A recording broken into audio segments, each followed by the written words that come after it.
যে ঘরে নামাজ নাই সে ঘরে যতই আয় রোজগার হোক না কেন বরকত থাকবে না।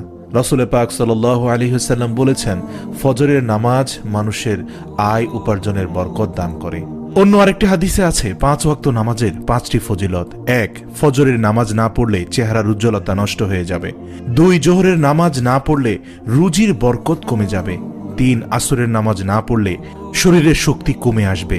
মাগরিবের নামাজ না পড়লে সন্তানাদি কোনো উপকারে আসবে না। এশার নামাজ না পড়লে নিদ্রায় পরিতৃপ্তি হবে না। আল্লাহু আকবার। আল্লাহ রাব্বুল আলামিন নামাজের মাধ্যমে আমাদের ঘরের বরকত আনার তৌফিক দান করুক। অতএব আসুন আমরা ঘরের বরকতকে স্থায়ী রাখতে মিথ্যা পরিত্যাগ করি, আল্লাহর শুকরিয়া আদায় করি, অপচয় থেকে মুক্ত থাকি এবং সাথে সাথে 5 ওয়াক্ত নামাজ জামায়াতের সাথে আদায় করি। আল্লাহ পাক আমাদের সকলকে বুঝার ও আমল করার তৌফিক দান করুক। আমিন।